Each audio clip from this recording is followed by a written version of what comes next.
Quelles sont tes croyances autour de l'argent? Est-ce que tu es plutôt conditionné à en gagner? Est-ce que tu es plutôt conditionné à le faire fuir? Est-ce que tu te limites tout seul et que du coup tu ne gagnes pas plus d'argent? Est-ce que tu as un mindset de riche ou au contraire un mindset de pauvre?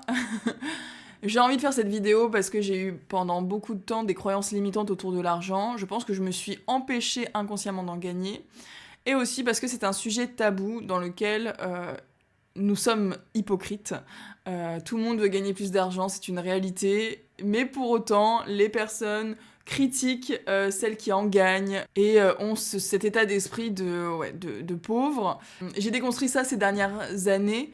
Et j'aimerais t'en parler parce que je reçois beaucoup de réflexions qui m'agacent d'ailleurs sur ça. Et je vais te les partager dans quelques anecdotes que je trouve assez rigolotes, mais qui montrent bien un peu, qui démontrent un peu le mindset de pauvre, de manque, de peur, versus le mindset d'abondance justement qui va du coup faire que tu attires de plus en plus d'argent. Alors, quelles sont tes croyances autour de l'argent? Souvent, c'est pendant l'enfance qu'on entend des croyances autour de l'argent et qu'on construit ces croyances autour de l'argent.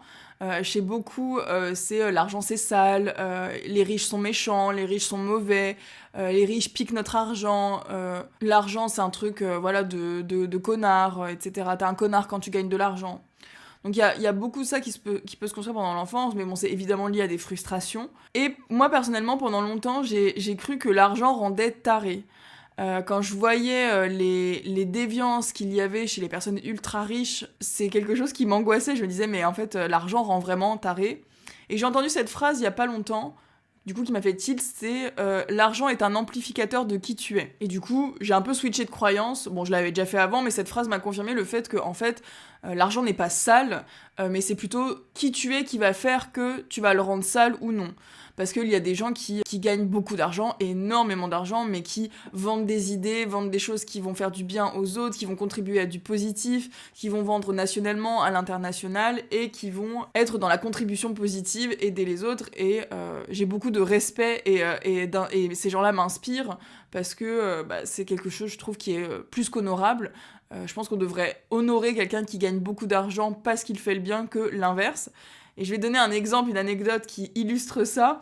Et cette anecdote-là, moi, elle m'a... Vraiment, je n'arrive toujours pas à la saisir, mais je sais qu'en expliquant, ça a fonctionné. Pour ceux qui ne le savent pas, je suis hypnothérapeute, formée en hypnose, en PNL, en DNR, bon, voilà, quelques outils thérapeutiques.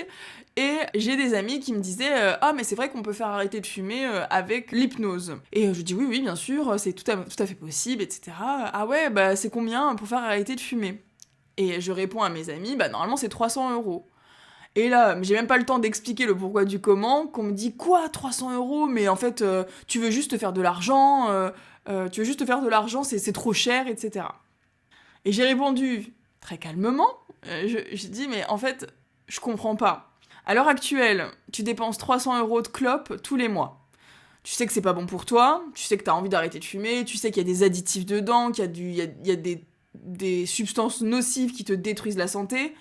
Tu sais que ça te fait puer de la gueule, que t'as une peau dégueulasse, que t'as des cheveux pourris, que tu respires mal, que t'arrives pas à te mettre à tenir dans ton cardio parce que tu fumes. Tu sais que t'es complètement accro, que t'es privé de liberté à cause de ça. Bref, je précise que j'ai fumé pendant plusieurs années, donc je me permets de dire ça en connaissant le sujet. J'ai fumé quasiment un paquet de clopes pendant plusieurs années, donc voilà, je sais ce que c'est. Et donc je dis à cet ami, t'es prêt à mettre 300 € dans un lobby qui te veut pas du bien? Tu sais ouvertement que ça te détruit la santé, tout le monde le sait, c'est même pas un truc insidieux, c'est vraiment juste, c'est un fait établi. Fumer te rend malade. Tu préfères dépenser 300 € par mois, donc 3600 € à l'année dans ça, plutôt que d'investir 300 € une fois pour te libérer de cette charge, te libérer de cette addiction, être en meilleure santé, retrouver ta liberté, retrouver tes poumons, retrouver ta santé, et surtout, gagner 3600 € par an. Et je lui dis, je comprends pas. Et pourquoi je ne pourrais pas et te faire arrêter de fumer et gagner de l'argent? Je comprends pas pourquoi on dissocie le fait de gagner de l'argent et d'aider les gens. Comme si l'argent que j'allais gagner en aidant quelqu'un à arrêter de fumer me rendait sale ou mal intentionné. Mais moi, mon but, c'est que t'arrêtes de fumer. C'est pas de me faire 300 €, même si je vais me les faire. Mais le but, c'est que toi, tu trouves qu'il y a ton intérêt. T'arrêtes de fumer.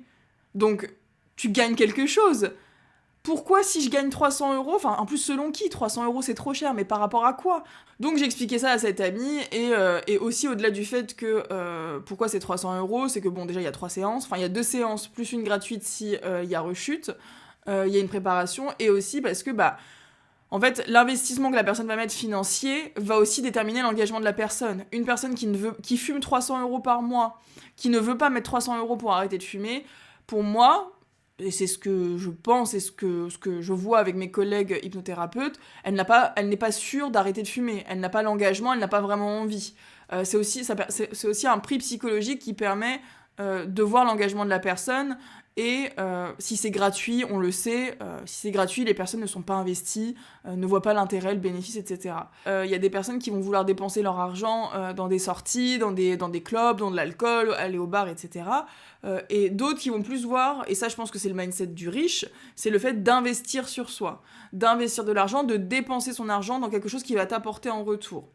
Par exemple, pendant des années, je dépensais la moitié de mon salaire au bar. Je dépensais des sommes astronomiques au bar. C'était mon seul exutoire, c'était ma seule dépense après mon loyer, c'était d'aller au bar et d'aller picoler avec mes copains. Je trouve ça très triste avec du recul. Bon, sur le coup, je l'ai fait et j'ai passé de très bons moments. Ça m'a aidé à noyer, à m'anesthésier dans une période de ma vie où ça n'allait pas.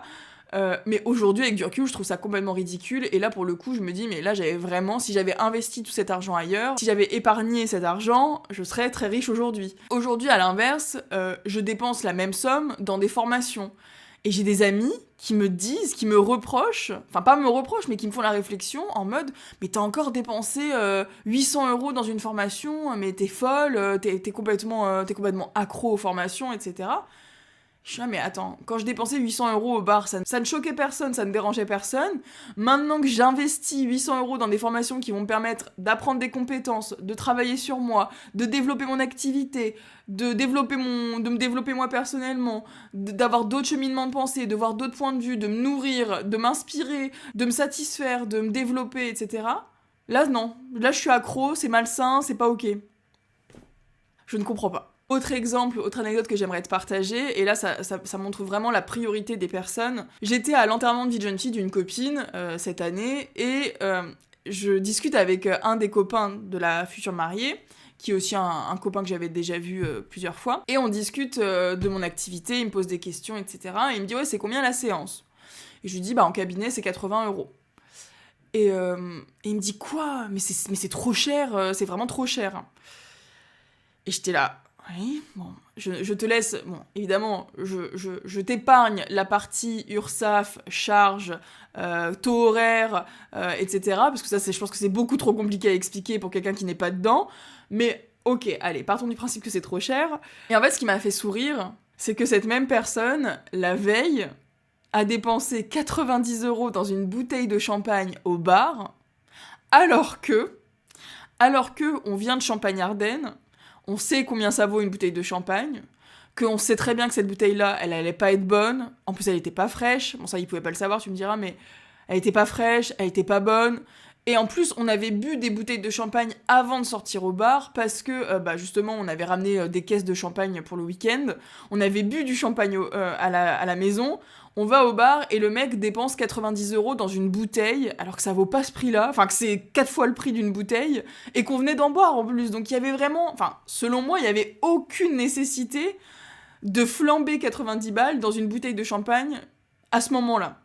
Et la personne me dit, mais c'est trop cher, 80 euros pour travailler sur tes émotions, guérir tes traumas, perdre du poids, mieux te connaître, développer des compétences, te sentir apaisé, te déstresser, te libérer de tes émotions. 80 euros, c'est trop cher. Par contre, dépenser 90 euros dans une bouteille de champagne, alors qu'on en a bu, qu'on vient de Champagne-Ardenne, que tu sais très bien que ça vaut pas ce prix-là, et qu'en plus elle est dégueulasse, voilà, là ça c'est un truc que je comprends pas. Bon, bref, comme je disais, de toute façon, c'est une question de priorité. Moi, pendant des mois, je l'ai fait au bar et je ne juge pas la personne, mais du coup, ça me fait sourire cette réflexion de... En fait, les gens n'ont pas la conscience de ce qu'ils dépensent. Ils préfèrent dépenser dans des choses qui vont se consommer tout de suite et qui vont rien apporter versus investir sur eux-mêmes, dans des projets, dans des projets de long terme, dans des choses qui vont peut-être pas apporter tout de suite, mais qui apporteront beaucoup plus tard. Et voilà, et j'ai aussi du mal avec cette réflexion de quand tu es thérapeute, coach, il faudrait que tu sois au SMIC, il faudrait que tu te saignes tous les mois. En fait, je comprends pas. Les gens veulent gagner plus d'argent, mais ne veulent pas en dépenser. Et vont critiquer ceux qui vont en vouloir en gagner. Mais moi, actuellement, l'état d'esprit que je suis en train de développer, c'est un état d'esprit de riche, dans le sens où je dépense dans des investissements, j'investis mon argent pour des choses qui vont me rapporter plus tard. Je veux en gagner parce que je suis consciente que plus j'en gagne, plus je peux aider des personnes, plus j'ai la capacité d'aider des personnes, plus j'ai la capacité de rayonner de plus en plus, et qu'en fait c'est un cercle vertueux. C'est ça que je veux expliquer dans cette vidéo, c'est que l'argent c'est un cercle soit vicieux, soit vertueux. Si tu es dans le manque, dans j'ai pas d'argent, je me saigne tous les mois, je veux pas dépenser, etc., que t'es vraiment dans ce truc de manque et de peur, tu vas bloquer ta relation à l'argent. Ça, je parle un peu de manifestation pour conclure, mais c'est quelque chose que j'ai lu dans des bouquins sur la manifestation. Si tu es dans une énergie de manque, tu ne peux pas attirer l'argent. En fait, t'envoies un message à l'univers, ou comment tu veux l'appeler, t'envoies un message à l'univers que tu ne mérites pas plus d'argent. Et moi, maintenant, ce que je fais, c'est que quand je dépense de l'argent, j'ai une pensée de gratitude. Je dépense toujours ce que je peux dépenser, évidemment, je vais pas au-dessus de mes moyens, mais par contre, je prends des risques. Et je pose l'intention à chaque fois que cet argent... je suis fière de le dépenser et il va me revenir en multiplié d'une certaine manière, soit par des compétences que je vais acquérir, soit par des décisions que je vais pouvoir prendre par la suite, etc. Et honnêtement, depuis que je fais ça, j'attire des opportunités, je me suis vraiment ouverte à ça, et je sais que ça va être exponentiel parce que je ne veux plus être dans ce mindset de manque, de c'est trop cher, de je dépense n'importe quoi, n'importe où. Et surtout, j'arrête de dire des phrases comme c'est trop cher ou je n'ai pas les moyens. Ça, c'est des phrases que j'ai retirées de mon vocabulaire. Je préfère dire ce n'est pas ma priorité ou j'ai d'autres priorités plutôt que je n'ai pas les moyens, c'est trop cher, etc. Parce que ça envoie encore une fois un signe à l'univers que tu ne peux pas te le permettre, donc tu ancres dans ta réalité. Ça, c'est côté PNL, manifestation qui dit ça. Mais voilà, en tous les cas, je fais très attention à mon langage.